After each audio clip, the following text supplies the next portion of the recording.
सर्वांचं मनःपूर्वक स्वागत. ज्यांच्या पुस्तकाच्या प्रकाशनासाठी आणि मुलाखतीसाठी आपण जमले आहोत ते व्यासपीठावर आलेले आहेत. आपण पुन्हा एकदा टाळ्यांच्या गजरात त्यांचं स्वागत करू. ऐवज हे अत्यंत समर्पक नाव असलेलं असं अमोल पालेकर लिखित पुस्तक, ज्याचं प्रकाशन आज आपण नाशिकमध्ये देखील करतो आहोत. आणि ज्यांनी हे पुस्तक प्रकाशित केलं, मधुश्री पब्लिकेशनचे शरद अष्टेकर हेही आज आपल्यात आहेत. या पुढची सूत्र मी शरद अष्टेकरांना देतो. तत्पूर्वी कुसुमाग्रज प्रतिष्ठानच्या वतीनं आपल्या सर्वांचं मनपूर्वक स्वागत पुन्हा एकदा करतो. संध्या मॅडम हसता म्हणजे सगळ्यांना माहिती, मला बोलता येत नाही, पुस्तकं पब्लिश करता येतं, पण तरी मला नाशिकमध्ये आहे म्हणून जास्त बोलायला आवडेल. कारण माझं जन्मगाव, शिक्षण सगळं नाशिकपासून 40 किलोमीटर अंतरावर घोटी या गावात झालं. तर मी 2010ला ज्यावेळेस स्थलांतर केलं, तर स्थलांतर झाल्यानंतर आपण प्रत्येकजण कोणी आपलं गाव विचारतं तर लोकांना पटकन लक्षात येईल असं गावाचं नाव सांगतो. घोटी कोणालाच माहीत नाही म्हणून मी सगळ्यांना नाशिकचा सांगतो. त्याच्यामुळे हे माझ्याच गावात हा कार्यक्रम होतो, याच्यामुळे मला नक्कीच थोडं बोलायलाही आवडेल. माझ्या मधुश्री पब्लिकेशन किंवा ह्या सगळ्याबद्दल 2 मिनटं तरी सांगायला आवडेल. का मी 2010ला माझं गाव सोडून विदर्भात काही काळ जाऊन राहिलो आणि पुस्तक विक्रीच्या व्यवसायात स्ट्रगल करत होतो बराच काळ. आणि नंतर असं ॲक्सिडेंटली पब्लिशर झालो. तर मी पब्लिशर झालो कारण मला हरारीचे पुस्तकं प्रकाशित करायचे होते. मी 2015ला सेपियन्स वाचल्यावर असा फॅन झालो होतो आणि त्या पुस्तकाचे कधीतरी कोणतरी हक्क घेतले होते पहिल्या त्यांच्या सेपियन्सचे. तर मी प्रकाशन होण्याचं असं डोक्यातून काढून टाकलं होतं. पण एक दिवशी फेसबुकवर एक पोस्ट वाचली होती की एका पुस्तकाचा अनुवाद म्हणजे अनुवाद केला होता एका अनुवादिकेने, पण ते कोणी मराठीत पब्लिश करत नव्हतं.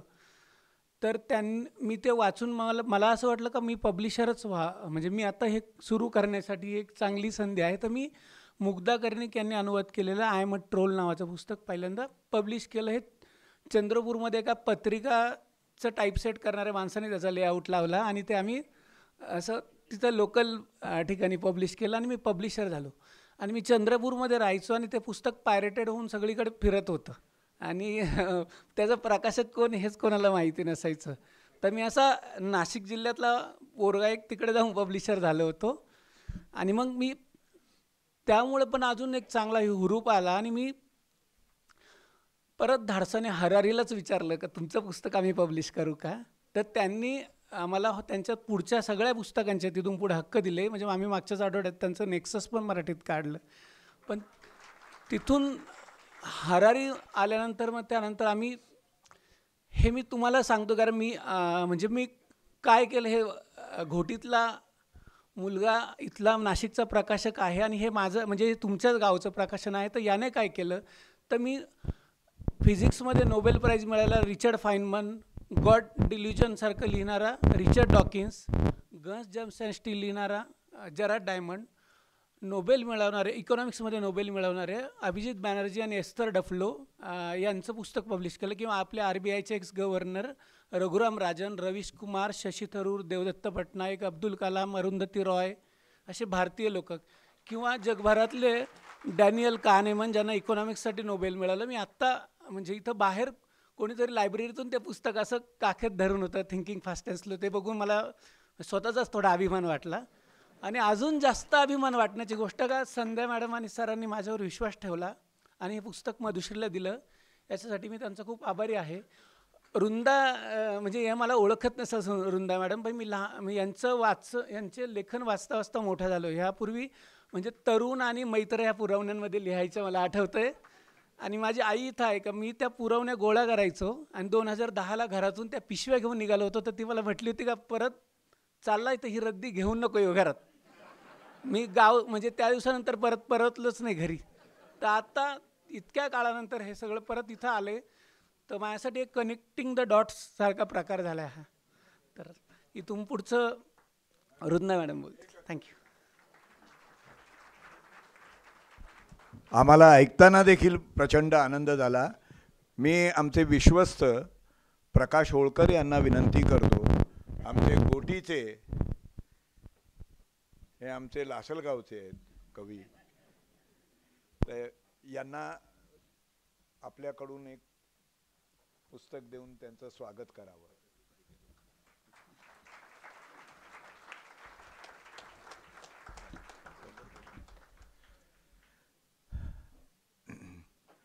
आपल्याकडे अमोल पालेकर आलेले आहेत. मी आमचे सल्लागार विलास लोणारी यांना विनंती करतो, त्यांनी त्यांचं स्वागत करावं.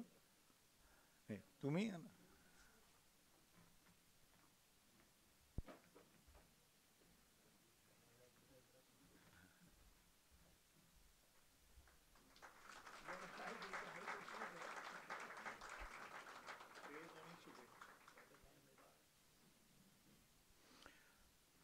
मी आमचे संध्या मॅडमचं देखील स्वागत करावं.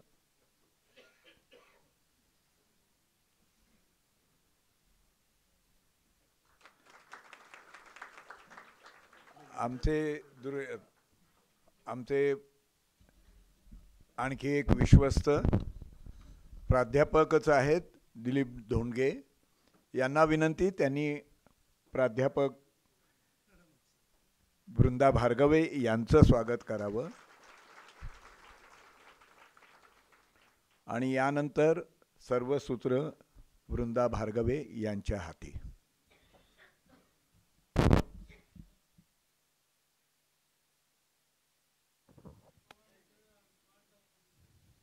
हॅलो,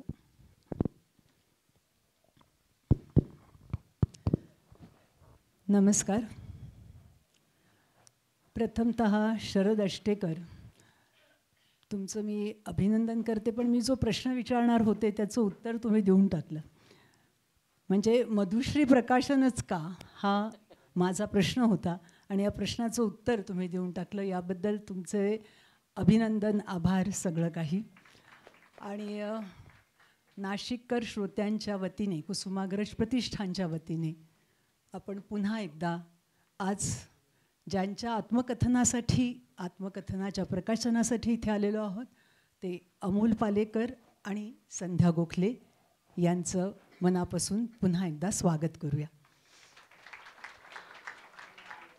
अमोल पालेकर नाव उच्चारलं की चित्रकार, प्रयोगशील नाट्यकर्मी, राष्ट्रीय पारितोषिक विजेत्या अशा चित्रपटांमधले लोकप्रिय अभिनेते. महत्त्वाची गोष्ट म्हणजे चित्रपट दिग्दर्शक, निर्माते आणि एक चिंतनशील व्यक्तिमत्व. आपल्याला अमोल पालेकर हे असे माहीत असतात, पण न माहीत असलेले आणि न ठाऊक असलेले अमोल पालेकर हे कसे असतात तर अंतर्मनाचा कौल विचारात घेणारा नायक, ठाम विचारसरणीचा, तत्वांवरती प्रेम करणारा, अगदी त्यांचे शब्द घेऊन बोलायचं झाल्यास नास्तिक सणकी हा शब्द त्यांचाच आहे. प्रख्यात दिग्दर्शकांसाठी अमू असेल, मराठी, हिंदी, इंग्रजी आणि बंगाली भाषेवरती प्रभुत्व असलेला, आपल्या मुलींवर जीवापाड प्रेम करणारा एक प्रेमळ पिता. आत्ता मी म्हटलं तसं थेट, रोखठोक, मुलाहिजा न बाळगता बड्या बड्या दिग्दर्शकांना आणि जे सुपरस्टार आहे त्यांनासुद्धा त्यांच्या तोंडावर 4-2 शब्द सुनावणारा, चित्रपटात आर के लक्ष्मणचा कॉमन मॅन, पण जगण्यामध्ये त्यांच्या मूल्यांच्यासाठी झगडा करणारा असा हा अँग्री यंग मॅन.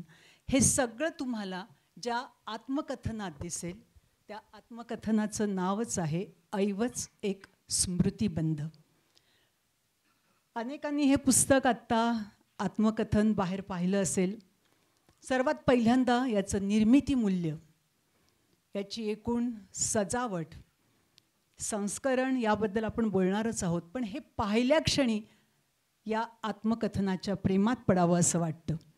297 पृष्ठसंख्या आहे अंदाजे मी विचार केला तर 64,000 शब्द होतील. अंदाजे. दुसरी गोष्ट म्हणजे 80,000. 24 नोव्हेंबर 2024 साली मुंबईला याचं पहिलं प्रकाशन झालं. मुंबई, पुणे, नाशिकमध्ये आज हा लोकार्पणाचा सोहळा होतोय. एक गोष्ट सांगितलीच पाहिजे की आपल्याला या पुस्तकात 24 QR कोड दिलेले आहे.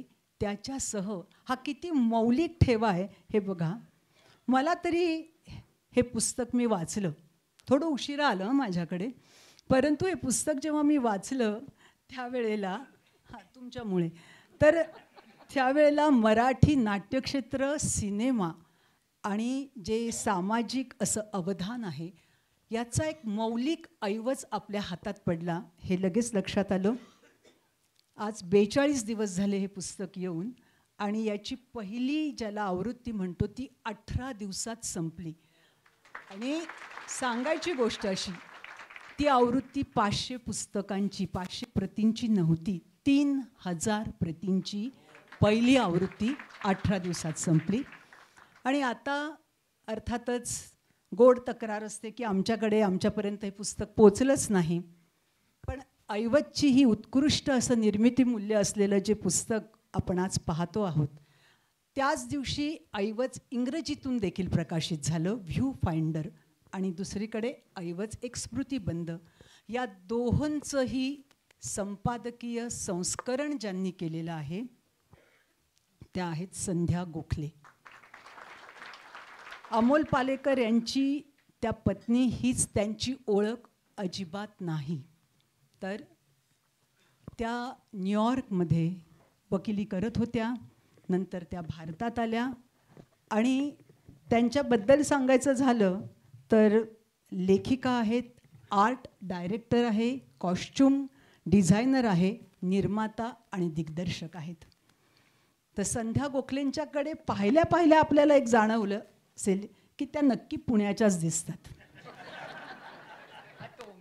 नाही, आणि हे मी अगोदरच सांगते, कालच मी इथे आल्यानंतर आत्ता बघितलं, बोलले तर अमोल पालेकर म्हणाले की काल माझी हीच मुलाखत किशोरनी घेतली होती, किशोर कदम यांनी, आणि त्याची मी खूप खेचली काल. तर मी म्हटलं की हे बघा, डिस्क्लेमर वगैरे जे काय असतं ना, माझी तुम्ही अजिबात खेचू नका. कारण काय आहे, तुम्हाला उद्याच्या गाडीने जायचे पुण्याला, मला राहायचे नाशिकमध्ये, आणि अजूनही पुढे काही मुलाखती मला घ्यायच्या आहेत. तर तुम्ही जरा माझ्यावरती दया करा असं मी त्यांना म्हणते. पण आता दया करण्याच्या अगोदर अमोलजी, जेव्हा मी पुस्तक हातात घेतलं आणि पहिल्यांदा अर्पण पत्रिका वाचली, अर्पण पत्रिका अशी आहे की विरोध करण्यावर ज्यांचा विश्वास आहे त्या सगळ्यांना. आणि या पुस्तकाचा प्रारंभ प्रस्तावनेनंतर कसा आहे बघा. स्वतःचं आयुष्य उपसून त्याविषयी लिहिणं हे एक सर्वार्थानं नकोसा प्रयास. एवढं सगळं जगलेलं, भोगलेलं, जाणवलेलं, संपवलेलं, जपलेलं, घडवलेलं, जमलेलं कशी वर्गवारी करणार की हे टाकाऊ, हे हवंय, हे नको, असा हा प्रारंभ आहे. प्रश्न असा आहे, मग त्या नकोशा प्रयासाचं डॉक्युमेंटेशन का करावं असं वाटलं?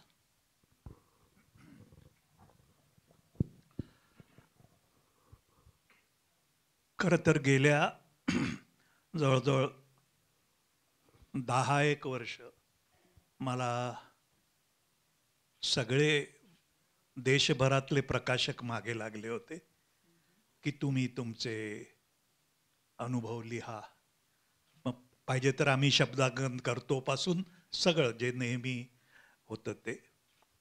मी प्रत्येकाला नाही नाही म्हणत राहिलो. माझी मोठी खोड आहे ती नाही म्हणायची. म्हणजे माझ्या कारकिर्दीतही मी अनेक वेळा नाही नाही म्हणत आलो. त्यानुसार मी सगळ्यांना नाही म्हणत राहिलो.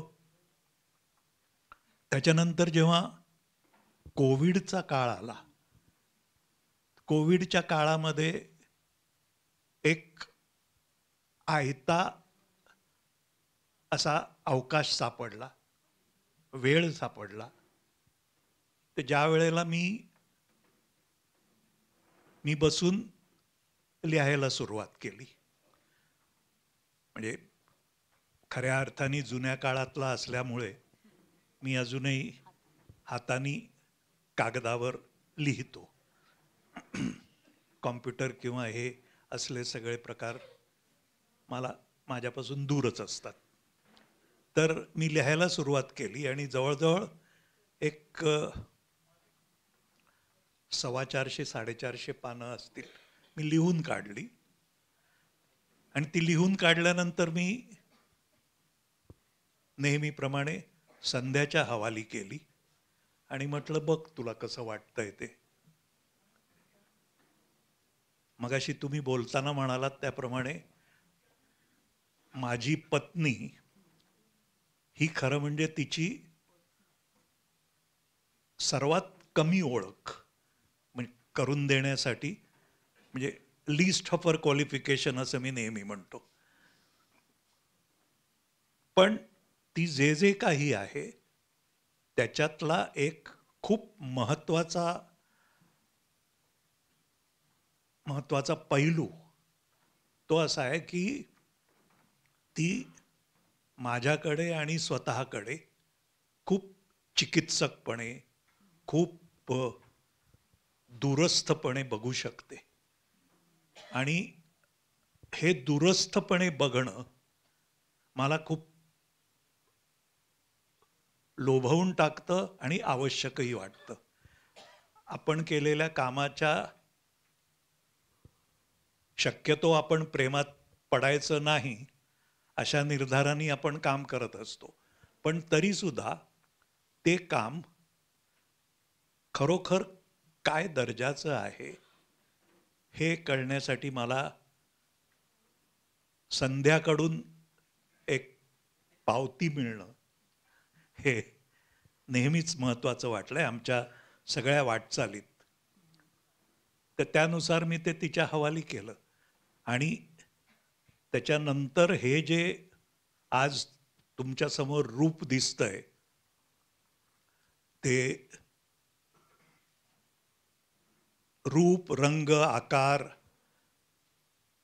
त्याचं देखणेपण पासून,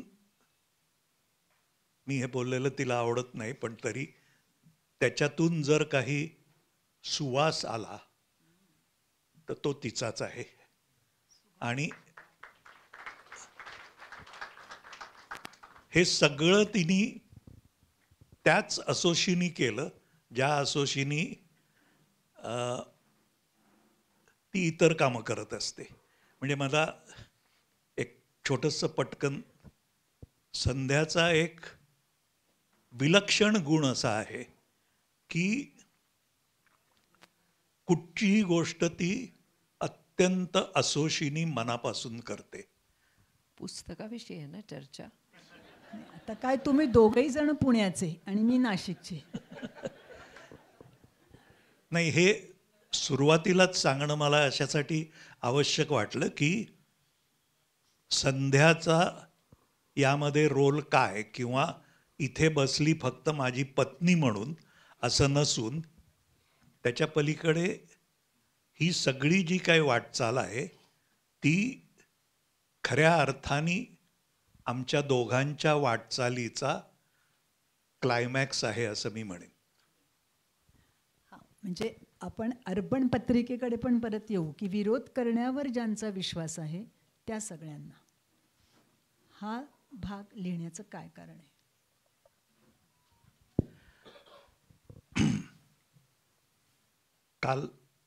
काल मला जो किशोरनी प्रश्न विचारला त्याची आठवण झाली मला. म्हणजे तुम्ही लहानपणापासून असेच होता का असं तर अजिबात नव्हतो. मी जन्मजात बंडखोर वगैरे नाही, किंवा आयुष्याचा अनेक काळ मी सर्वसाधारण सर्वसामान्य तरुण मुलासारखा तसाच होतो. पण त्या तसाच असण्यामध्ये एक जे काही वेगळेपण होतं त्याची जाणीव हळूहळू हळू जशी होत गेली आणि ती जाणीव होताना माझ्या आयुष्यात जे अनेक दिग्गज व्यक्ती आल्या ज्यांनी मला वेगवेगळ्या क्षेत्रात सगळ्या ज्या ज्या क्षेत्रात मी लुडबुड केली त्या क्षेत्रात या दिग्गज लोकांनी मला इतकं भरभरून दिलं. ते भरभरून देत असताना मी घडत गेलो आणि त्याच्यात म्हणजे याच्यामध्ये त्याचे सगळे उल्लेख आहेत. अगदी मी आज जो काही आहे तो घडायला किंवा घडवायचं सुरुवात ही सत्यदेव दुबेपासून झाली. पण म्हणून सत्यदेव दुबेला प्रश्न विचारायचे नाहीत किंवा विरोध करायचा नाही असा जो एक दंडक होता तो मोडणारा मी पहिला. मी दुबेला प्रश्न विचारले किंवा तू हे करतोस हे बरोबर नाही असं सांगण्याचं धाडस मला माहीत नाही कुठून आलं, पण कदाचित ते या लोकांच्याकडूनच मला मिळालं आणि त्यामुळे ते मी करायला सुरुवात केली. आणि मग हळूहळू हळू मी जसा घडत गेलो त्याच्यात मला जास्त जास्त असं जाणवत गेलं की आपण जोपर्यंत आपल्याला जे खटकतं किंवा आपल्याला व्यवस्थेला किंवा आणखी कोणाला आपल्या समोर उभ्या असलेला बलदंड व्यक्तीला जर काही प्रश्न विचारावेसे वाटले तर ते विचारायचं धाडस जर तुमच्यात नसेल तर मग आपण फक्त नॉर्मली जे काठावर बसून आपण फक्त टीका टिप्पणी करत असतो, आपली मतं व्यक्त करत असतो. आजकाल तर सोशल मीडियावर व्यक्त होणं या नावाखाली कोणालाही टपली मारा, कशावरही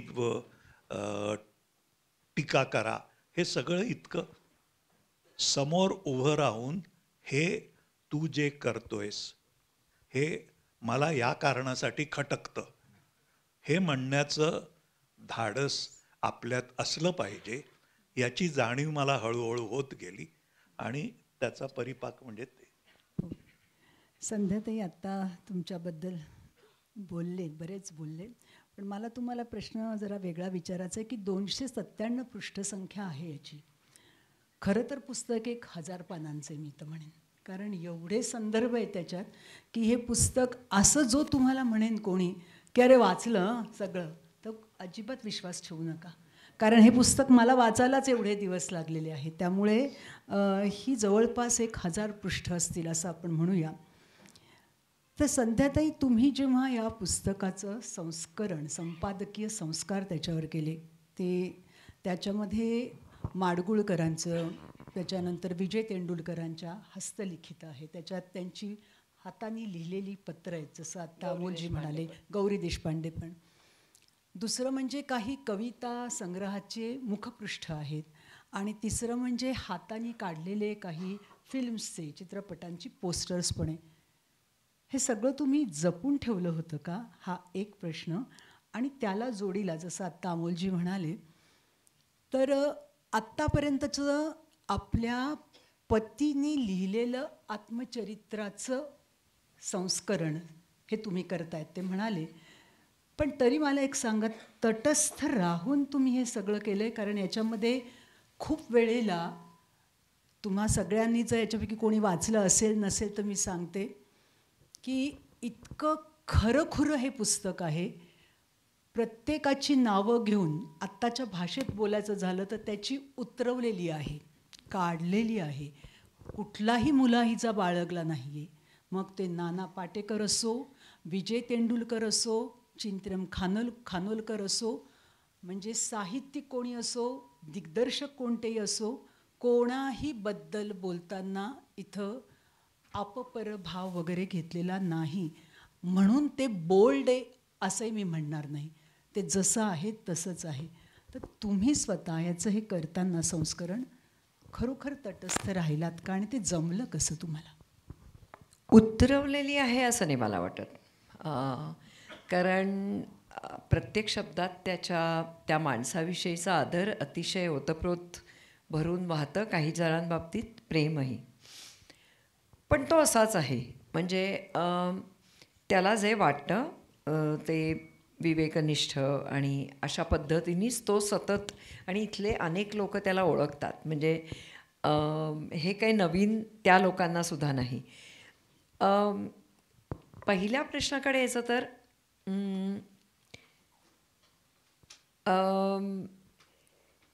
थोडंसं कसं झालं मी सांगते. 2021 यांनी पुस्तक लिहून काढलं.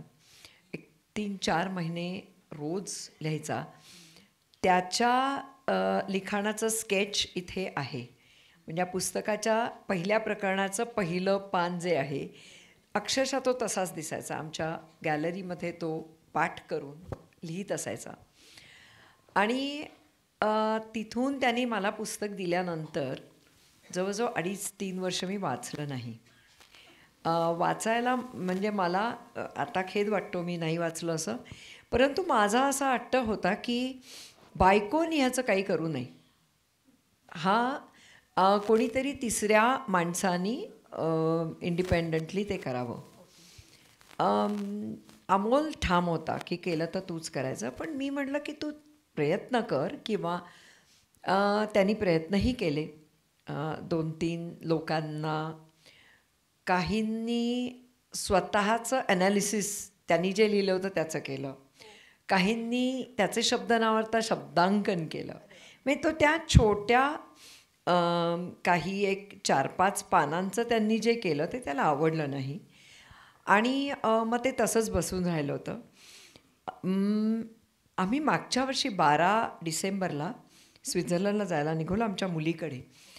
तेव्हा तो मितभाषी असल्यामुळे तो फक्त एक असा टाकतो आणि ते बसतं बरोबर की पॅकिंग करताना ते बाळ जर तू पॅक केलंस तर मला आवडेल, असं तो म्हटल्यानंतर मला कुठेतरी बायको म्हणून वाईट वाटलं की मी घेतलं आणि ते, आणि पहिल्यांदा मी गेल्या तिथे पहिले 3 दिवसात पुस्तक ते सगळं वाचलं आणि मी भरपूर रडले.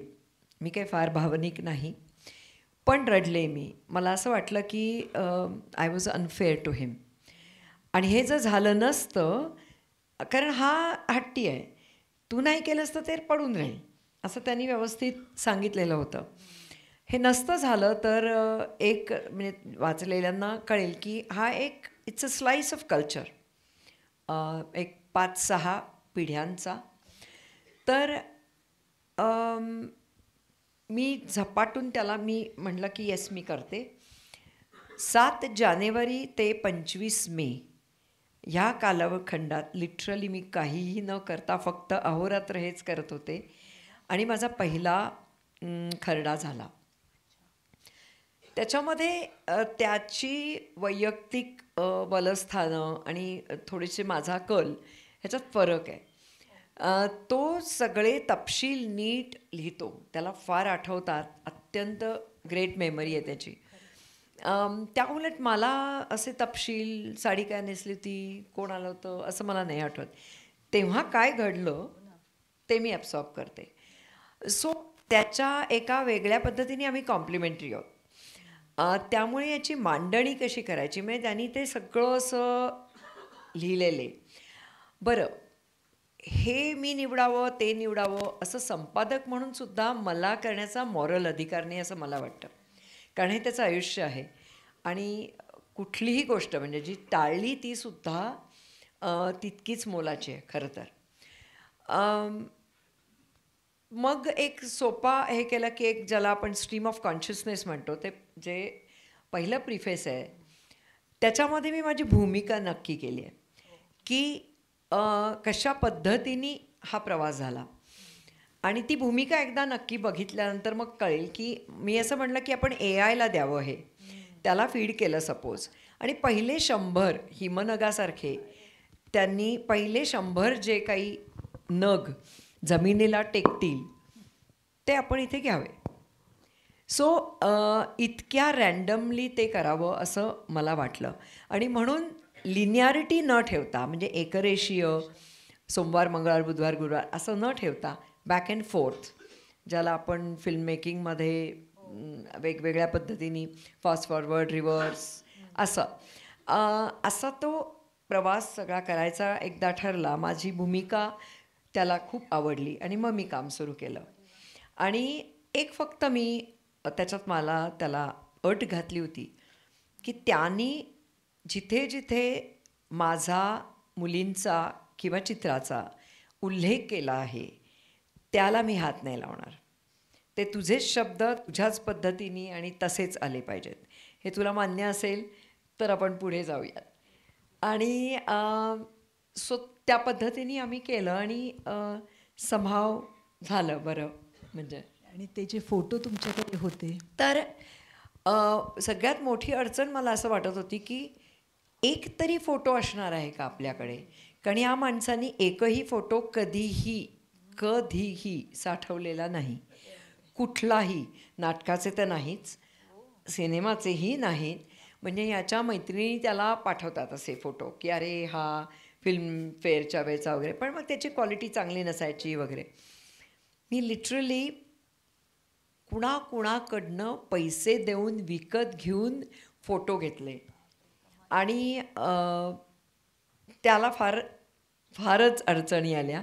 मग होता जेव्हा शब्द गेला तेव्हा काही लोकांनी एक खूप इंटरेस्टिंग वासनाकांडच्या वेळेला ह्यांनी मोठा लढा दिला आणि सेन्सरशिपच्या विरुद्ध. तेव्हा 3च प्रयोग झाले मुंबईत, त्याच्यानंतर पुण्याचं नाहीतरी तुम्ही उद्धार करताच आहात.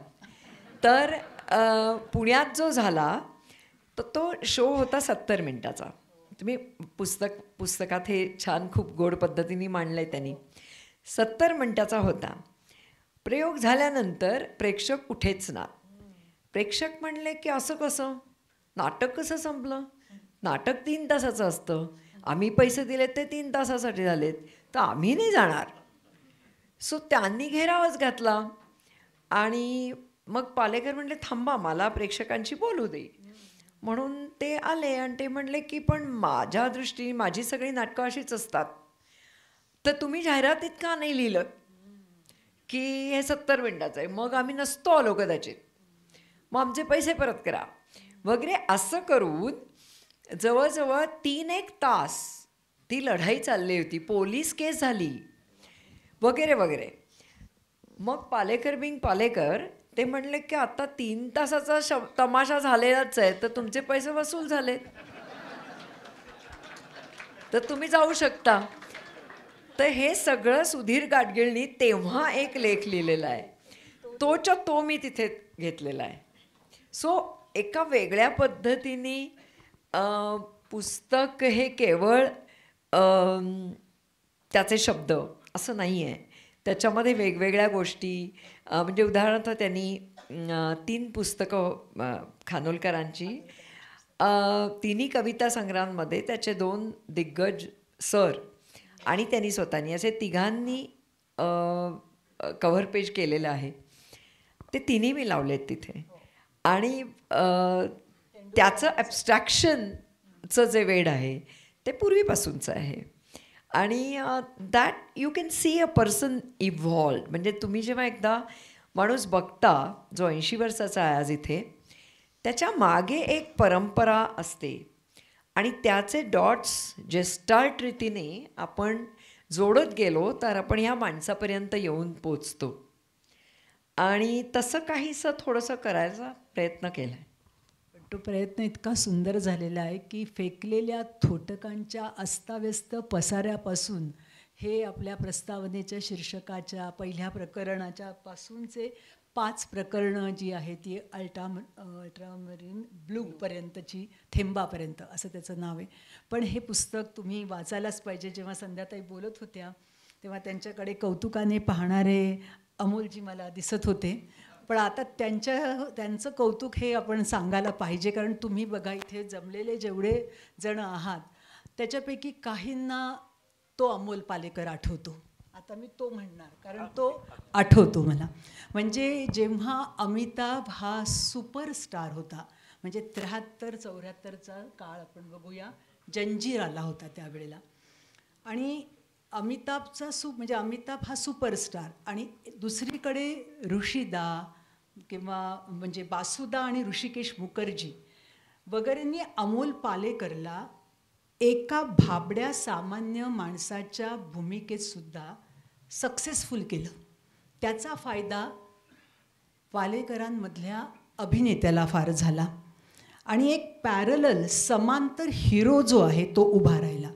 म्हणजे अमिताभ जो होता तो रोमॅन्टिसिझमचा नायक, त्याच्याकडे पाहून लोक अगदी सुखावत होते. पराभूत आर्थिकदृष्ट्या संघर्ष करणाऱ्या समूहाचा तो नायक होता. आणि तुम्ही दुसऱ्या अर्थाने मध्यमवर्गीय म्हणजे पराभूत मध्यमवर्गीय मानसिकतेच्या समूहाचे नायक होतात. म्हणजे एकाचा संघर्ष बाह्य आणि दुसऱ्याचा संघर्ष आतल्या लढाईचा होता. असे दोन्ही महानायक एकाच काळात झालेले होते. तोही महानायक आणि हाही महानायक. माझा प्रश्न जो आहे किंवा मला जे वाटते ते पुढचं फार महत्त्वाचं असं मला स्वतःला वाटतं, आपल्यालाही वाटेल, कारण तो जो काळ होता त्याच्यात हा साधा माणूस वास्तववादी नायक इतका प्रचंड यशस्वी झाला की तुम्ही बघा त्या काळचे रजनीगंधा बघा किंवा छोटीसी बात बघा किंवा चिच्चोर, नंतरचा घरोंदा. पण ह्या सगळ्या चित्रपटांमध्ये यशस्वी झालेला तो जो नट होता त्यांनी पुढे काय केलं तर तो दिग्दर्शक झाला, तो निर्माता झाला. इकडचा जो अमिताभ होता तो महानायक होता, पण हा निर्माता झाला, दिग्दर्शक झाला. एकदा नट झाल्यानंतर सुद्धा त्यानं तो यशस्वी झाल्यानंतर देखील स्वतःमध्ये बदल करत ते गेले. हे मला अत्यंत क्रेडिटेबल वाटतं.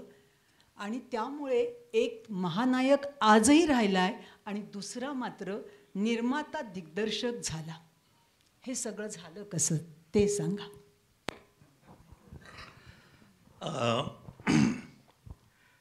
मी म्हटलं त्याप्रमाणे मळलेल्या वाटेने जाणं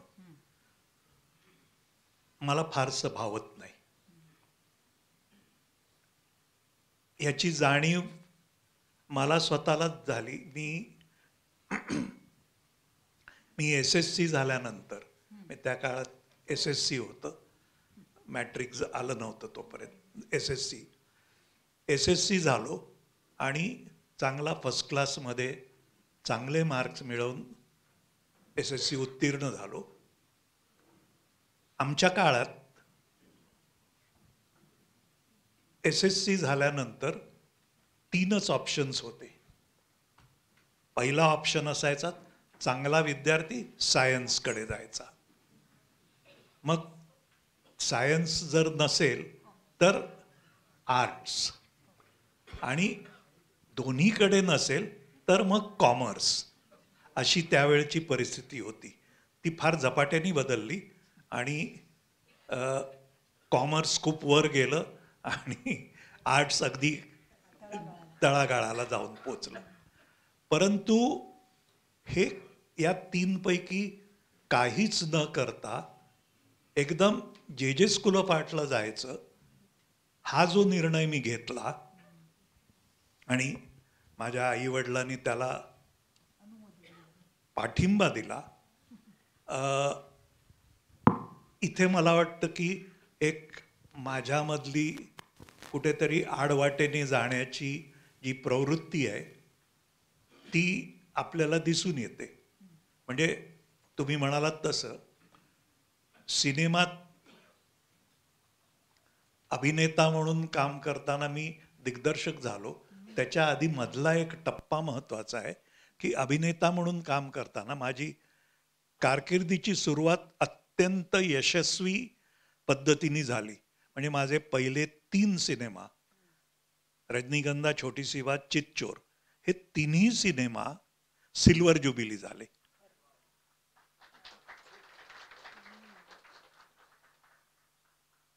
त्याच्यानंतर मी जो चित्रपट निवडला तो श्याम बेनेगलचा भूमिका, ज्याच्यामध्ये श्यामनी मला ॲक्च्युली हिरोची भूमिका ऑफर केली होती. तो स्वतःच असं म्हणाला की पण मला अमोल असं वाटतं की त्याच्यातली जी केशव दळवीची भूमिका आहे,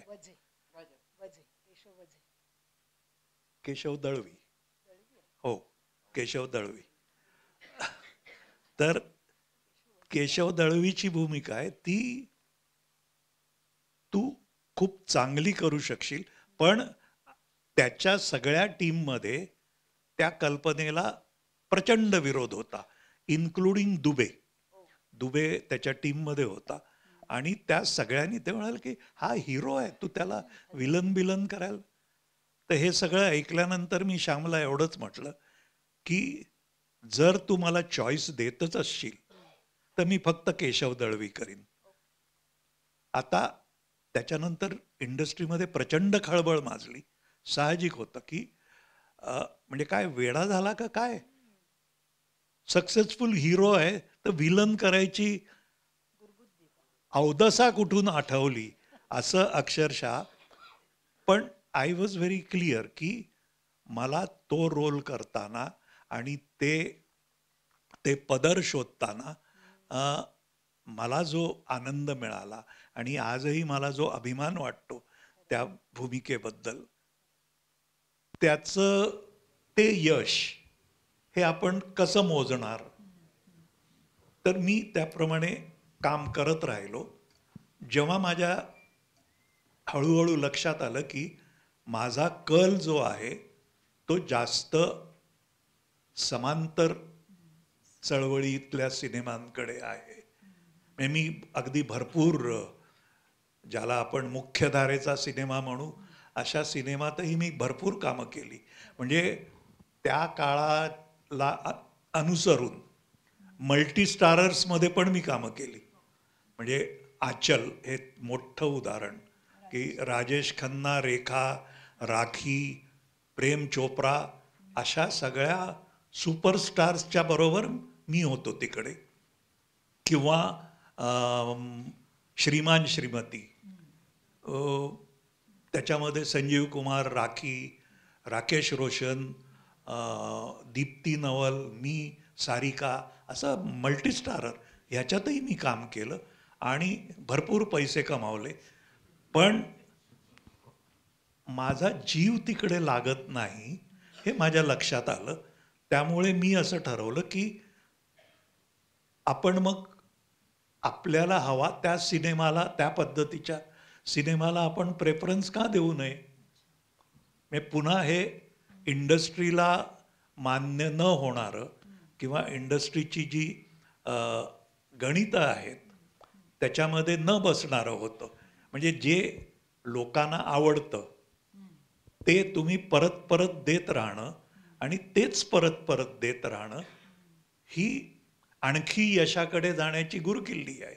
हे काय आपल्याला कोणी म्हणजे आगाढ ज्ञान म्हणून द्यायची गरज नाही. तर तेच मी जर नाकारायला सुरुवात केली तर म्हणजे पुढचा प्रवास जो घडत गेला तो त्या दिशेने झाला. मी दिग्दर्शक म्हणून जे पहिला चित्रपट केला आक्रीत सारखा चित्रपट, म्हणजे मी स्वतः निर्माता आणि असं असून त्याच्यामधला अत्यंत घृणास्पद खलनायक हा मी होतो. म्हणजे नाहीतर निर्माता म्हणून मी नट म्हणून मला काय काय माझे किती पैलू दाखवता येतील, अभिनेता म्हणून मी काय काय करू शकतो हे करायची मोठी संधी होती, तीच मी घेतली. पण ती नेहमीच्या रुळलेल्या वाटेने न करता मी वेगळ्या वाटेने मी आक्रीत बनवला आणि अशा पद्धतीने जो हा सगळा प्रवास झाला, ही सगळी वाटचाल झाली, त्याच्यामध्ये हे उघड होत जातं. पण तुमचं डबल रोलची गोची हे जेव्हा आपण प्रकरण वाचायला घेतो यात असंख्य संदर्भ आहे, म्हणजे किंचित व्यक्तिगत आहे. शाल्मलीचं तुम्ही उदाहरण, तिचं पालकत्व घेतलेलं आहे. पण त्यानंतर मग तुम्ही सत्यदेव दुबे, मोहन राकेश, बादल सरकार यांच्याबद्दल लिहिलं आहे. आणि त्यानंतर मग तेंडुलकर, खानोलकर, ते अगदी एलकुंचवारांच्यापर्यंत, किंवा गोची ते पार्टी, हा सुद्धा सगळा प्रवास आहे. पण मला जाणवलं ते आजच्या काळातलं एक थोडंसं म्हटलं तर कडवट असं भाष्य त्याच्यात आहे, की कलेच्या 3 क्षेत्रांमध्ये 50 वर्ष घवघवीत आणि यशस्वी काम करूनही कलाकार अमोल पालेकरला एकही सरकारी पुरस्कार मिळत नाही. त्यातच बंडखोर अमोल पालेकर यशस्वी झालेला असतो. I rebel therefore I exist असं लिहिणाऱ्या कामूरच्या लुरमायमधल्या दफनभूमीवर तो बंडखोर उभा राहिला, तेव्हा त्याला अस्तित्वाच्या ठिगळांमध्ये सुद्धा झिरपलेली धन्यता जाणवत राहिली. हे एक उद्धृत. किंवा दुसरं बघा, की राजाला खुश करण्यासाठी राजाच्या भाटांचं क्रौर्य कितीतरी पटीनं विखारी असतं. याचा प्रत्यय या दशकात सार्वत्रिक अनुभवाला मिळतोय. किंवा का एवढा मिंधेपणा, आयुष्याच्या सरत्या दिवसात तरी कणा ताट ठेवू शकत नाही आपण, हे एखादं विधान. प्रश्न असा आहे की तुम्ही अनुभवलेल्या काळातील कलात्मक जाणीवा आणि अलीकडचं तुमचं हे व्यक्त होणं, सोशिओ पॉलिटिकल दृष्टीने तुमच्यातील लेखक कलावंताला आज इतकं अस्वस्थ व्हायला का होतं? काय कारण आहे त्याची? मला वाटतं संध्या ह्याच्याबद्दल जास्त चांगलं बोलू शकेल. मी एवढंच म्हणेन की आजच्या काळात माझ्यासारख्या किंवा आपल्यासारख्या काही मुठभर लोकांना म्हणूया आपण, अस्वस्थ होण्यापलीकडे हातात आपल्या काय आहे. म्हणजे मी पुढे तेही म्हटलंय शेवटी, हो, की आपण ते लोंढे थांबवू शकलो नाही. बरोबर आहे. रस्त्यावर पासून जेवढं काय आपण खरं म्हणजे काय करू शकतो, तर आपण निदान याचा निषेध तर करायला पाहिजे. मी अस्वस्थ आहे आणि माझं अस्वस्थ असणं चांगलं नाही हे तरी लोकांना कळायला पाहिजे. पण संध्या ह्याच्याबद्दल मला वाटतं जास्त चांगलं. आपल्या अवतीभोवती बघितलं तर जवळजवळ भूमिका घेणारा कलावंत दुरापास्तच असतो. मोस्टली हाही चांगला, तोही चांगला, मग हीही चांगली, तेही चांगले. गुणगान गाणाऱ्या मंडळींना त्यांनी कदाचित भाट म्हटलं आहे. आणि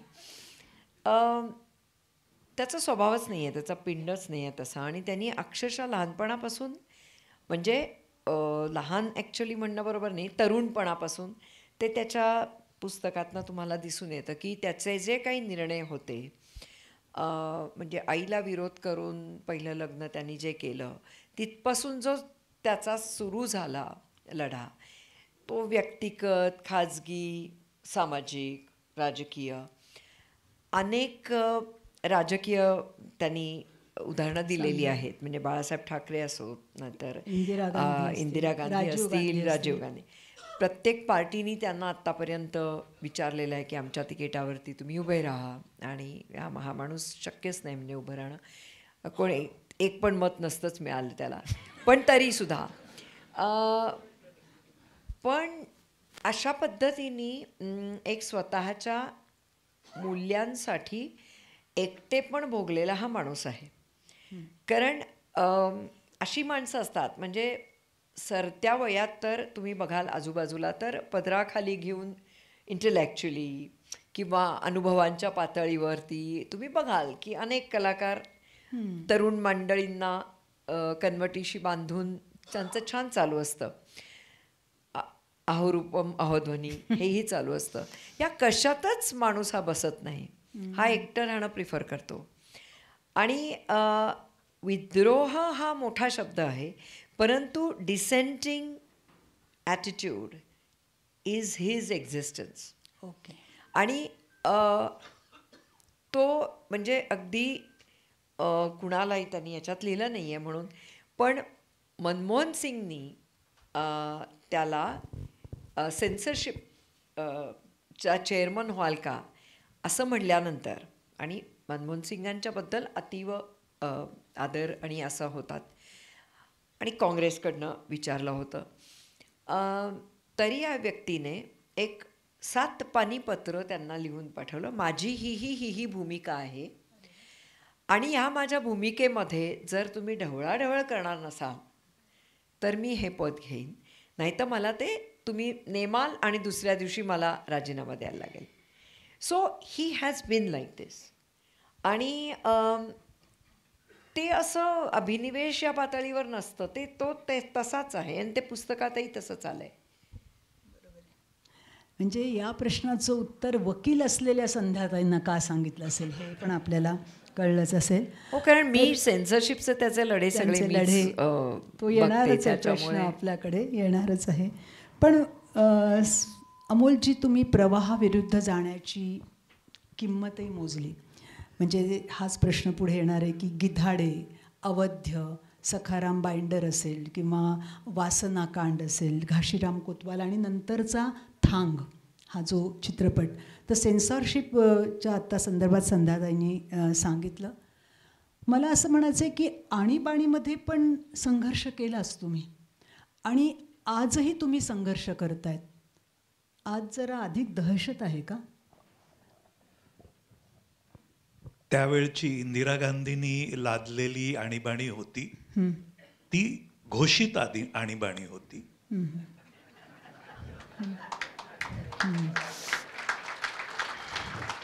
आज तुम्ही काय बोलायचं, काय खायचं, काय कपडे घालायचे, हे सगळं तुम्हाला कोणीतरी दुसरं सांगतं, आणि तो हे बोलायचं नाही हे तर अगदी उच्च तारस्वरात ओरडून सांगितलं जातं.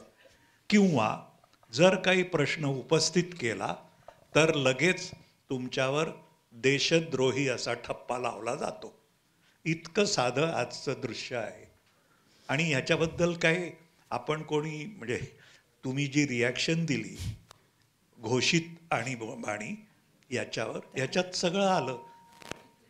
मग मला ते बाळासाहेब ठाकरेंचे, इंदिरा गांधींचे, राजीव गांधींचे प्रसंग सांगा ना आपल्या या श्रोत्यांना. बाळासाहेब ठाकरेंचा तर कमलाकर सारंगांच्या संदर्भातला तो प्रसंग अगदी ऐकण्यासारखा आहे. यांनी माझा त्याच्यात प्रत्यक्ष सहभाग नव्हता, परंतु सखाराम बाइंडरवर जेव्हा बंदी घालायचे मोठी मोहीम उभी राहिली होती, त्यावेळेला कमलाकर सारंगनी बाळासाहेबांच्यासाठी एक खास शो आयोजित केला, आणि बाळासाहेबांनी बघून काय तो निर्णय द्यावा असं मी कमलाकरला फोन करून सांगितलं की हे योग्य नाही. म्हणजे एका वेगळ्या अर्थाने तू चुकीचा पायंडा पाडतोयस, आणि ते तू करू नकोस. अर्थात त्याला ते पटलं नाही, आमचं अजिबात मतैक्य झालं नाही. तो शो झाला. बाळासाहेब अतिशय उत्तम रसिक असल्यामुळे त्यांना तो शो भयंकर आवडला, आणि सखाराम बाइंडरवरची बंदी आपोआपच उठली.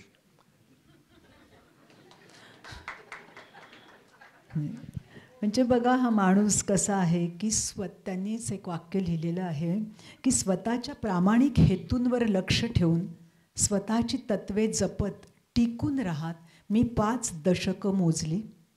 लढा देताना दमलो नाही की त्यातला आनंदही गमावला नाही. ही फार मोठी जमेची बाब आहे. त्यामुळे आपल्याला एक म्हणता येईल की रुपेरी पडद्यावर दिसणारा, इथे कित्येकांना तसंच वाटेल कदाचित की साधा, लोभस, अडखळणारा, म्हणजे ज्याला बॉय नेक्स्ट डोअर असं म्हणू, आणि प्रत्यक्ष आयुष्यातला, जसं संध्याताईंनी आतामध्ये म्हणाल्या की गर्दीपासून दूर राहणारा, फारसा भावनिक प्रतिसाद न देणारा अबोल अमोल पालेकर, यातला विरोधाभास लोकांना फारसा रुचत नाही. आपला रामप्रसाद, लक्ष्मण प्रसाद आपल्या अपेक्षेपेक्षा वेगळाच आहे. ही जाणीव फारशी सुखकर नसते. एकाच माणसाच्या 2 विरोधाभासी भूमिका पचवायला कठीण जातं. संध्याताई, डबल रोलची जी गोची आहे ती तुम्हाला कधी जाणवली? कारण त्या काळातला जो नायक होता तो व्यवस्थेशी लढत नव्हता. तो कनिष्ठ मध्यम वर्गातल्या छोट्या दुःखांशी, छोट्या सुखांशी त्याचा झगडा चालला होता. ॲक्च्युली माझ्याबरोबर कधीच झगडा झाला नाही त्याचा, त्यामुळे परंतु त्याच्या म्हणण्यात म्हणजे डबल रोलची गोची या शीर्षकात जी मेख आहे की, आणि ती मराठीतच होऊ शकते, तो इंग्लिशमध्ये होऊ शकत नाही. तर लोक म्हणजे मी एक तटस्थ व्यक्ती त्याच्या शेजारी उभी राहिलेली म्हणून मी हे नेहमी बघते की लोक अत्यंत गोड पद्धतीने येतात. त्यांना वाटतं की गोलमालमधला नायक आहे आणि त्यांना असंही वाटत असतं की आपण त्यांच्यासारखेच दिसतो किंवा आपण दिसलो होतो असं वाटतंच, म्हणजे किंवा मी म्हणजे तेच आहोत असं त्यांना वाटतच असतं जो माणूस अप्रोच त्यांना करतो तेव्हा. मला शेजारी उभ्या असलेल्या व्यक्तीला वाटतं की ह्या दोघांमध्ये एका वेगळ्या पद्धतीची एकतानता आहे. हा कलाकार म्हणून, हा प्रेक्षक म्हणून. Where is there just see a part. म्हणजे जे लोकांना ते वाटतात की आहेत आपला असणं, जे ॲक्सेसिबिलिटी असणं, तशी ही व्यक्तीच नाही आहे अजिबात. व्यक्तिगत आयुष्यात पण नाही आहे आणि सामाजिक आयुष्यात पण नाही आहे. वेराच काही अडचण असेल, काही कोणाची म्हणजे तक्रार असेल किंवा काय, हा वाटेल त्यावेळी तिथे उभा असेल आणि तो धावून जाईल. लोक ज्या पद्धतीने त्याच्यावर प्रेम करतात त्यांनी तो खूप असा एम्बॅरेस होतो, दडपण येतं त्याचं आणि एका वेगळ्या पद्धतीने तो अवघडून जातो. ही त्याची डबल रोलची गोची आहे. म्हणजे who he is and who he is not is just one person, and that contradiction itself is a living gochi for him. अच्छा. म्हणजे यांच्या दोघांमध्ये एक साम्य आहे बरं का. दोघांची कुटुंब आस्तिक आणि दोघंही नास्तिक. तुमचं पण हे, यांचं पण हे. पण अमोलजी, आज आपण विचारला की तुमचा धर्म कोणता, म्हणजे हिंदुत्व असणं हा तुमचा खरं तर USP असताना तुम्ही थेट नास्तिक आहे असं म्हणतात आणि पुढे असंही लिहितात की नास्तिक असण्यामुळे माझ्या कंगोऱ्यांना धार राहिली, असं तुमचं विधान आहे. हे नास्तिक झालात ते ठरवून झालात की कसं? कारण बघा, 2011 साली अनाहत प्रदर्शित झाला आणि त्यावेळेला सर्वपित्री अमावस्या होती. 11 लिहिलेले, 2011 अनाहत आणि सर्वपित्री अमावस्या. आणि 2021ला तुमची मेडिकल टेस्ट झाली आणि तुमचं ऑपरेशन झालं 2021ला. नाही, मी पुस्तकातलं बरोबर नाही, पण मग इथे 11 आहे. हो, म्हणजे हे चूक असेल, कारण मी अगदी वाचलेलं आहे 2दा-4दा, तर बघितलं पाहिजे. आणि 2 हां बरं, म्हणजे आपण इथल्या इथे हा सूर्य हा जयद्रथ. तर 2000 आमची चूक, त्याची नाही. ओके. पण 2021ला तुमचं ऑपरेशन झालं, बरोबर आहे. आणि त्याही वेळेला पितृपक्ष चाललेला होता. तर हे जे सगळं आहे की एक कम्फर्ट झोन असतो, ही जी एक अशी वहिवाट असते, ते मोडण्याची ऊर्जा आणि शक्ती येते कुठून की ते नेणिवेतच होतं तुमच्या. निरीश्वरवादाने तुम्हाला काही तोटा झाला आहे का? माझा फायदाच झाला ना भरपूर. डॉक्टर मोकळे होते. म्हणजे जसं अनाहतच्या वेळेला सर्वपित्री अमावास्येला पिक्चर रिलीज करू नका असं आमच्या अगदी जवळच्याच मित्रांनी सुद्धा सांगितलं. आम्ही तो केला. एवढंच नाही तर तो धो चालला. म्हणजे त्याला खूप वाहवा मिळाली. आम्ही खूप पैसे कमावले त्याच्यातून. त्याच्यानंतर त्या मित्रांची सगळ्यांची प्रतिक्रिया जी होती ती हीच होती की ओ, म्हणजे तुम्हाला सर्वपित्री अमावास्या लाभते.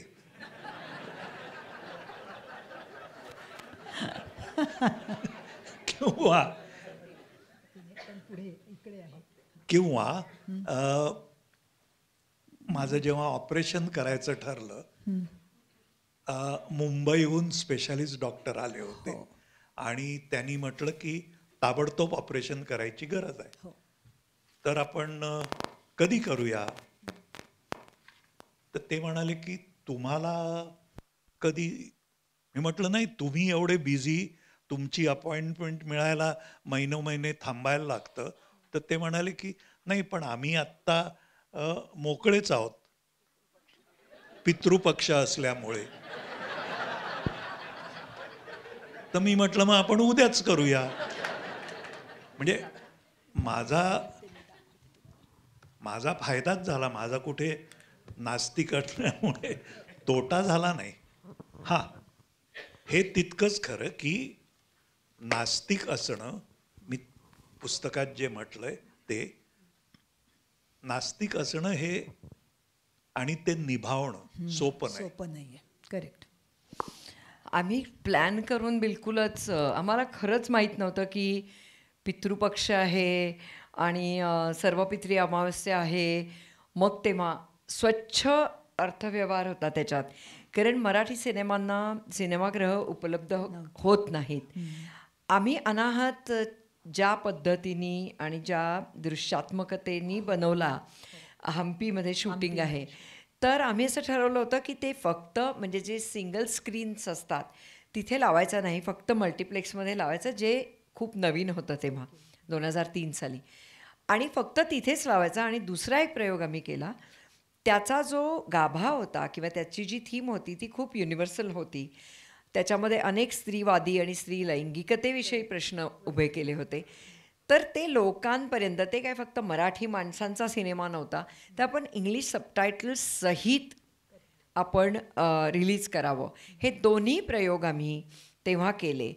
आता असे नाठाळ आधीच ठरवून माणसं येत आहेत आणि मग बसलेत की आम्हाला सिनेमागृह द्या, तर एरवी कोणी आम्हाला उभं पण नाही करणार कदाचित, पण तिथे वा कुठला हवाय दिवस, घ्या असं होतं. कारण हिंदी चित्रपटसृष्टीमध्ये अशा पद्धतीने सिनेमा रिलीजच करत नाहीत अजिबात. म्हणजे 15 दिवस कुठलंही शुभकाम करायचं नाही, कुठलंही रिलीज करायचं नाही, वगैरे वगैरे वगैरे.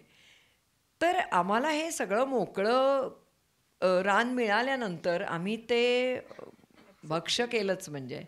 आणि आम्हाला जेव्हा आम्ही प्रीमियर ठरवला आणि जेव्हा निमंत्रणं वगैरे गेली, तेव्हा खूप लोकांनी आम्हाला, मित्रमैत्रिणींनी, की अरे असं काय, कोल्हापुरीत मी कशी काय येऊ पुण्यात, तुम्ही प्रीमियर ठेवला. मी म्हटलं काय झालं, काही म्हणजे नाही, मी प्रवास नाही करत अमावस्येला. But that's your problem, not ours. So अशा पद्धतीने आम्हाला खूप गोष्टी होतात. पण मग तुम्ही जी एक मालिका बघितली, तर जणू काही आम्ही ठरवूनच करतो की काय, असं वाटतं. म्हणजे बघा, एका अपघातामुळे दृश्यकलेचं दालन खुलं झालं. चित्रकार असलेला हा माणूस, त्यांनी ते काही सांगितलेले नाहीत प्रसंग, पण काही तुम्हाला पुस्तक वाचावंच लागेल. मग तुम्हाला आरानी यांचं केलेलं कौतुक, झालेलं पहिलं प्रदर्शन, टाटा म्हणजे ताजमहालमध्ये, ते सगळं तुम्ही वाचा. दुसऱ्यामुळे मला नाटक चित्रपटातील अभिनय क्षेत्र खुलं झालं, त्यासाठी तुम्हाला सत्यदेव दुबे वाचले पाहिजेत. तिसऱ्यामुळे मी दिग्दर्शन क्षेत्रात आलो. आणि चौथ्या अपघाताची परिणती म्हणून घबाड मिळाल्यासारखी भोगली गेली समृद्ध 25 वर्ष. त्यामुळे आता मी त्याच्याबद्दल जास्त हे करत नाही. पण या माणसाबद्दल एक तुम्हाला सांगायला पाहिजे. हा माणूस पहा, तुम्ही नक्की टाळ्या वाजवणार आहात. जुहूला एका मराठी अभिनेत्याचा बंगला होतो. शेजारी अमिताभ बच्चन, दुसऱ्या बाजूला धर्मेंद्र, तिसऱ्या बाजूला संगीतकार लक्ष्मीकांत. आणि त्या काळात हा बंगला हा माणूस बांधतो. त्या बंगल्याचं नाव चिरेबंदी असं असतं. त्याच्यावरही त्यांनी एक तिरकस असा विनोद केलेला आहे की काहींनी विचारलं की चिरेबंदी हे नाव तुम्ही का लिहिलेलं. त्यावेळेला ते असं लिहितात की आयकर विभागाची धाड त्याच्यावर अजूनही घातली गेली नाही. त्याच्या आधी त्यांना हां. आणि तिथे लिहितात की म्हणजे तुम्हीच लिहिल्याप्रमाणे तेव्हा धाड पडणं हे अभिमानाचं समजलं जाईल. तर चिरेबंदी भरभक्कम की तिथे ज्यांचा वावर त्यांच्याबद्दल त्यांनी पुढे दिलेलं आहे. हा मुद्दामून एक उपहासाचा आहे भाग की इंडस्ट्रीत बहुतेक सगळेजण आपला मामा करायला टपले आहेत, त्यापासून सुरक्षित ठेवणारं घर म्हणून त्याचं नाव चिरेबंदी. हा त्यांचा तिरकस विनोद कोणालाही कळला नाही. नाही, साहजिक आहे की मामाचा वाडा चिरेबंदी हे आपण लहानपणापासून ऐकून काय सुंदर आहे बघा, किती छान आहे. पण खरंच आहे, म्हणजे तुमच्याकडे पाहिल्यानंतर असं वाटतं की व्ही शांतारामांनी एका ठिकाणी म्हटलं होतं की सिनेमा करणं 80% धंदा आणि 20% कला आहे, असं त्यांनी म्हटलं होतं. पण तुम्ही हे असं अजिबात केलं नाही.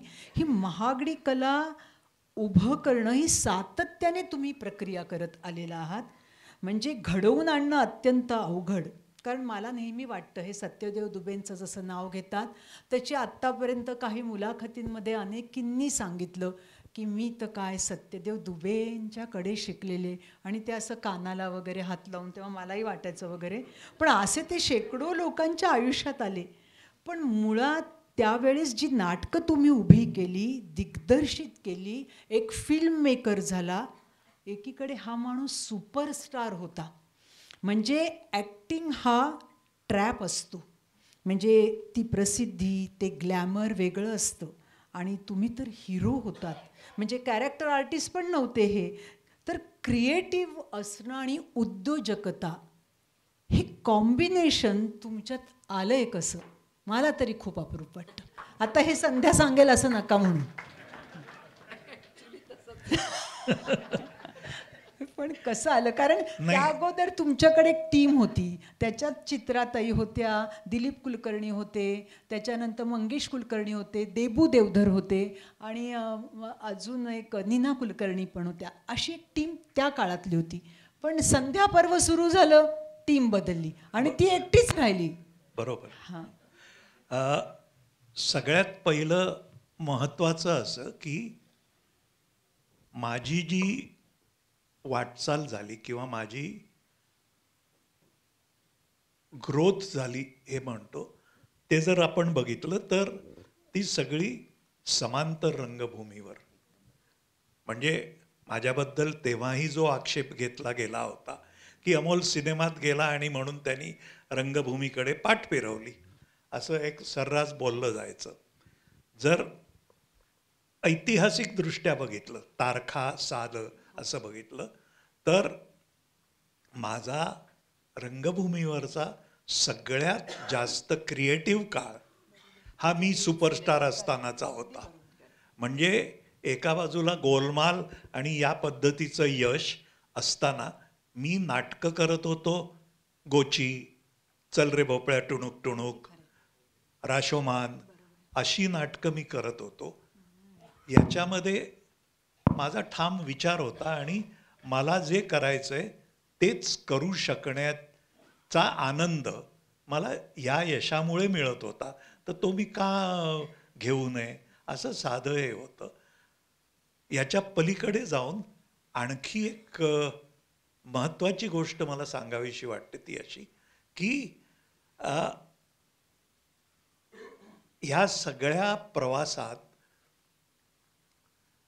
याच्यातून अर्थार्जन कसं होईल हा कधी विचारच केला नाही. म्हणजे नाटक करताना सुद्धा, ज्याबद्दल मी लिहिलंय, नाटक करताना हे आपण इतकं भांडवल टाकायचं आणि ते भांडवल संपेपर्यंत प्रयोग करायचे, एवढा साधा दृष्टिकोन होता. जर ते भांडवल त्याच्यामध्ये तिकीट विक्रीतून थोडे पैसे येत गेले तर आणखी प्रयोग करायचे. म्हणजे तो धंदा म्हणून कधीच केला नाही. त्यामुळे या पद्धतीने फक्त धंदा, किंबहुना मी आणखी पुढे जाऊन आज नक्की असं म्हणेन, आजच्या काळात जर आपण आजूबाजूला बघितलं तर अर्थार्जन आणि धंदा हेच सर्वतोपरी महत्त्वाची गोष्ट मानली जाते. म्हणजे आज जर अगदी तुम्ही सगळे प्रेक्षक सुद्धा जर आपण विचार केला तर आपण कशाबद्दल बोलतो? अरे तो 100 crore क्लबमध्ये गेला, तो 200 crore. तुम्हाला आम्हाला काय देणं घेणं आहे त्यांनी 200 crore घेतले का नाही? पण आम्ही का हुरळून जातो तो 1000 crore क्लबमध्ये गेला यांनी? कारण आपल्याला हे पुन्हा पुन्हा सांगितलं गेलं की ह्याच्यातला धंदा हा सगळ्यात महत्त्वाचा. धंदेवाईक यश हेच. आणि मी हे कधीच मानलं नाही, कारण मला हे मान्यच नाही की आर्थिक यश किंवा माणसाला आजमावण्याची, त्याला मोजण्याची हे एकमेव परिमाण असायला पाहिजे याच्यावर माझा विश्वासच नाही. मला असं वाटतं की त्या कलाकृतीमध्ये काय गुण आहेत, त्यांनी काय प्रयोग केला, त्यांनी काय प्रयत्न केला आणि तो यशस्वी झाला की नाही, तो चांगला झाला की नाही, तो आपल्याला भिडला की नाही, हे माझ्या दृष्टीने कलाकार म्हणून महत्त्वाची गोष्ट असते. म्हणजे मला मिळालेली एक छोटीशी पावती मी थोडक्यात सांगतो. माझा चित्रपट बघितल्यानंतर एक वयस्कर बाई त्या उठून उभ्या राहिल्या आणि त्या म्हणाल्या की तुमचा चित्रपट मी कधीच चुकवत नाही. तर मी म्हटलं की का बुवा असं का? म्हणजे असा काय तो पॉप्युलर चित्रपट किंवा असा नसतो. आणि माझ्या दिग्दर्शकीय चित्रपटाबद्दल त्या बोलत होत्या. तर तेव्हा त्या म्हणाल्या की अहो तुमचा चित्रपट संपल्यानंतर मी इथेच न सोडता घरी घेऊन जाते. तो चित्रपट नंतर माझ्याबरोबर निदान आठवडा किंवा कधी कधी 15 दिवस सुद्धा राहतो. त्याच्याबरोबर माझा संवाद चालू राहतो, त्याच्याबरोबर चर्चा चालू राहते, घरातल्या लोकांची आमची असा चित्रपट जो घरी घेऊन जावासा वाटतो तो तुम्ही बनवता, तर मी तो कसा मिस करीन? आता याच्यामध्ये धंदा कुठेच येत नाही. आणि हे यश किंवा हा आनंद किंवा असं कोणा प्रेक्षकाकडून ऐकायला मिळणं हे माझ्या दृष्टीने सर्वात महत्त्वाचं आहे. म्हणजे तुमचंच एक विधान असं होतं, संध्या ते फक्त सांगते की व्यावसायिक चित्रपटातून मिळणारं जे मानधन आहे ते तुम्ही प्रायोगिक नाटकांच्यासाठी वापरलं. हा मला त्यांच्यात ॲड त्या ह्या आमच्या दोघांमध्ये ह्या बाबतीमध्ये विरोध आहे, मतविरोध आहे. तो ज्या काळामध्ये, म्हणजे आपण त्याला एक सिम्प्लिस्टिकली संध्यापूर्व असं म्हणूयात, NFDC हे फार मोठं भरभक्कम पाठिंबा या सगळ्या समांतर चळवळीतल्या सिनेमांना होतं. ते भांडवल त्यांना द्यायचे आणि त्याच्यातनं ते सिनेमे निर्माण करायचे. त्या सिनेमांना यश यायचं ते इट्स अ क्रिटिकल अक्लेम. म्हणजे कितीही आपण धंदा नाही करायचा तरीसुद्धा जर काही पैसे जे तुमचे असतील किंवा माझे असतील, जर 5 रुपये घातले असतील तर 7 रुपये परत यायला पाहिजेत, नाही तर किमान 5 रुपये तरी परत यायला पाहिजेत. अशा पद्धतींनी हे मंडळी विचार करायची नाहीत. नाही कोणीच, समांतर सिनेमातले कोणीच. मग कुठेतरी स्वांतसुखाय सिनेमा केल्यासारखा जर तुम्ही बघितलात आत्ता एक 2000च्या आधीचा सिनेमा जर आपण बघितला तर NFDCनी हात काढता घेणं किंवा या पुस्तकात म्हटल्याप्रमाणे एका ठराविक पद्धतीने बॉलिवूडनी किंवा हिंदी चित्रपटसृष्टीनी हा खूप इंटरेस्टिंग ॲनालिसिस पुस्तकात अमोलनी केलेलं आहे की समांतर सिनेमा जोपर्यंत critically it was getting acclaim, they were fine with it, दे वर प्राऊड अबाउट इट किंवा सगळं.